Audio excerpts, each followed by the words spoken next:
Sobat Bundadi, apa kabar? Bahagia ya hari ini ya?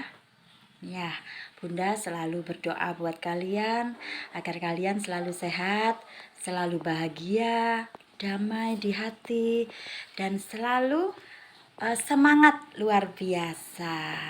Ya, kita kemarin sudah membahas bagaimana apakah kita bisa menyatukan orang tua kita yang sudah berpisah dan bercerai.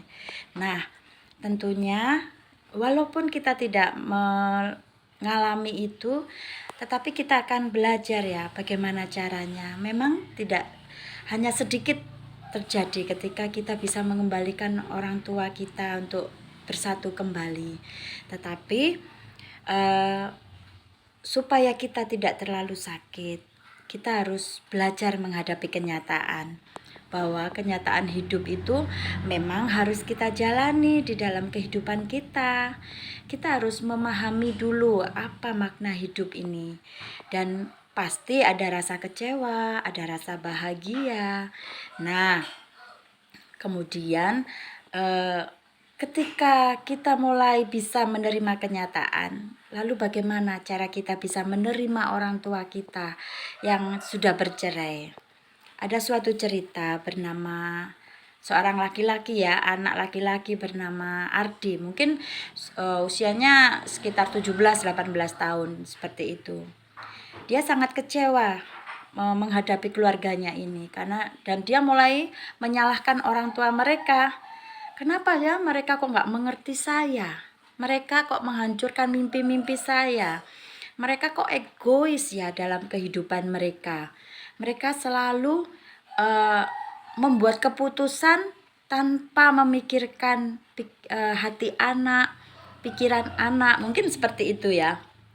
Jadi ketika ada suatu perceraian antara ayah dan bunda, dan kemudian anak merasa orang tua tidak menyayangi anaknya, anak menganggap orang tua egois, orang tua selalu memikirkan diri sendiri yang seakan-akan nggak memikirkan anak. Nah, sebenarnya orang tua itu juga memikirkan dampak-dampak seperti itu, tetapi karena suatu mungkin mental atau hati yang kadang tidak bisa menerima dengan kepahitan, dengan kekecewaan, dengan sakit hati, sehingga orang tua akhirnya memutuskan untuk berpisah.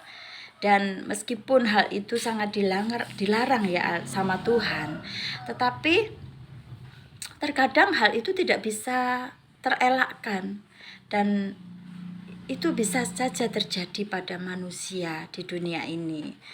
Nah, bagaimana cara anak bisa menghadapi orang tua, bisa berdamai dengan orang tua ketika menghadapi hal-hal yang seperti ini?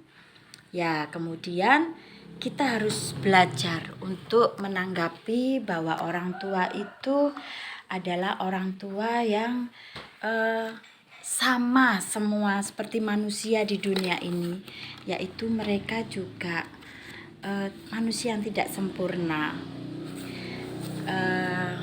Mereka mempunyai keterbatasan dalam pemikiran. Terkadang mereka tidak menemukan jalan keluar, atau waktu itu tidak menemukan orang atau firman yang bisa menguatkan hati mereka. Dan mereka kadang berpikir yang penting mungkin aku berpisah ini, aku bisa kembali bahagia, aku bisa kuat, aku bisa percaya diri lagi. Mungkin perasaan orang tua akan seperti itu. Tetapi ketika kita mulai mendengar firman, seharusnya kita akan belajar bagaimana cara mengampuni. Memang hal itu sulit ya, mengampuni, tapi itulah perintah Tuhan agar kita kenapa tidak boleh bercerai. Itu adalah hal yang Tuhan mau buat hidup kita, untuk keluarga kita. Kenapa Tuhan penyelenggara pernikahan? Ya karena Tuhan tidak ingin ada perceraian di antara manusia yang sudah menikah.